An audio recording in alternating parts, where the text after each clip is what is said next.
Okay, today we're going to be making some sourdough. So I'll go through this with you. First, you want to start out with your liquid. On your liquid, don't touch that, please, Thorn. You need, of course, you're going to need your starter first. Shake it up real good, and you're going to do this before you feed your starter. So you take it out in the morning, get ready to make your bread, and then you are going to take out your starter, and then the rest of the starter you're going to feed. So you need a cup of your starter, a third a cup of oil. I use olive oil. You can use, whatever you have as far as oil or even lard or whatever. So about a third a cup of oil and 1.5 cups of warm water. This warms it up and gets the starter really going.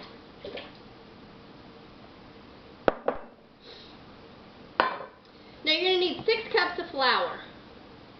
I'm going to use a few cups of, this is some ground oatmeal and flaxseed and wheatgerm, and I just send it through the food processor. So,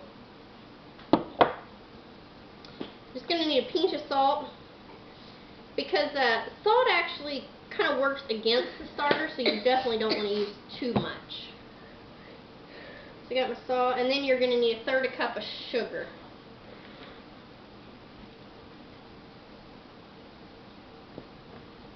So I like to kind of add the liquids first and give them a good stir, and then start adding the flour. So this calls for 6 cups. Don't do that, Thorn, please. You're doing the camera. Normally I use some of the oatmeal and flax and whatnot, and then half white, unbleached, and then half whole wheat. But I'm out of whole wheat bread flour, so we're going to have to just use mostly the unbleached. Like I say, you need 6 cups total.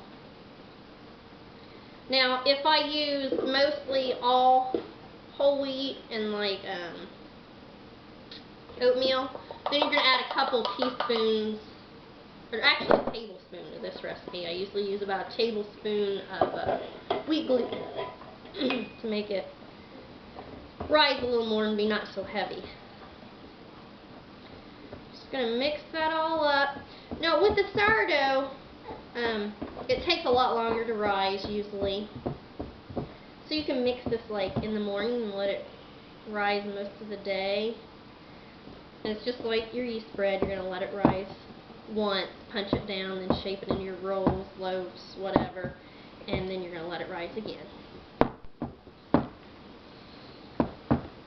Now with this sourdough, I usually let it be a little more sticky than like yeast bread. Wow, that camera's a shaking, isn't it? See if we can steady this up just a little. A little more sticky than your yeast bread. It just seems to work a little better if you do that.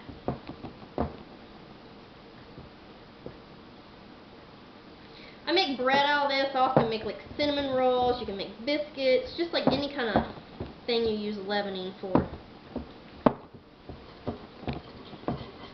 I can see you mixing in there. You can.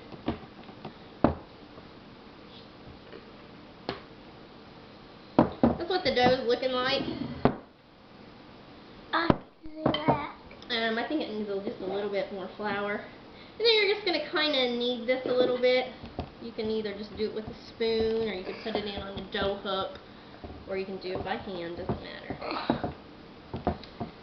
And then after you mix this, of course, every time you're going to feed what's left of your starter. Now if this starts to get building up more than like a cup or so, then all I do, a lot of people throw it out, but I don't. I just, instead of using that whole 1.5 cups of warm water, I just use more of the starter, and it just takes less time to rise. The more starter you use, the less time to rise, of course.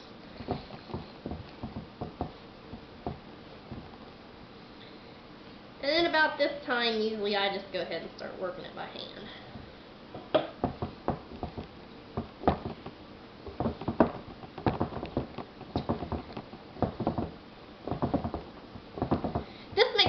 loaves of bread. Or what I do a lot of times is after it goes through the first rise, I'll make 1 loaf of bread, and then like it's either like an 8 or 10 inch cast iron skillet, and I'll take half of the dough and make cinnamon rolls. But this, I'm all going to make bread. I'm going to use the whole thing to make 2 loaves of bread this time because I need it for a church dinner. You just want to work this dough until it gets elasticy, like you would a yeast bread. And like I say, I leave this, doughier than you would a yeast bread. It works out a little better. And it doesn't seem like you need to knead this as much as you do your yeast bread. Or that's the case with me. And your 6 cups of flour, that's rough, it all depends upon the humidity, the weather, depends upon your flour, or whatever kind of flour you're using. And then all I do is pat that down into a ball. It doesn't have to be perfect, but kind of pat that down into a ball. And then I'm going to run olive oil across it and all over the bowl. Make sure the bowl's good and coated in olive oil. And then I'm going to flip that ball of dough a few times so it's good and coated. And then you're just going to put this in a warm spot.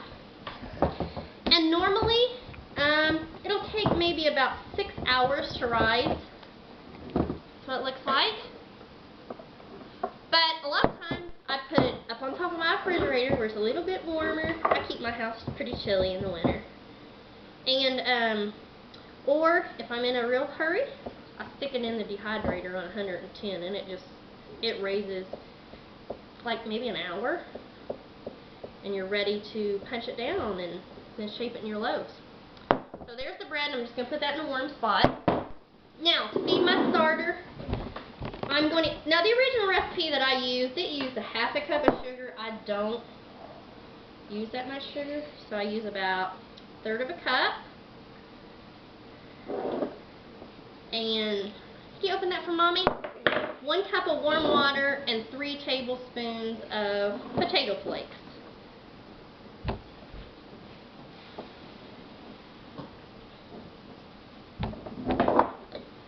I have to warm up my water. It's cold, so I just warm it up. But I can't even get that off of there. Of course, it doesn't help that my hands are doughy. About 3 tablespoons. And I'll just put a cup of warm water in there. Now you want to use non-chlorinated water. You just mix that up. Let that sit on the counter all day, 8 hours, overnight, whatever. And then you'll put that in the refrigerator for 2 to 5 days. And then whenever you need it, get back out and get out what you need to make your bread. And then feed it again. And then it can be set out again 8 hours. And put it in the refrigerator again for 2 to 5 days. That's the dough and how it looks on the sourdough. Thanks for watching.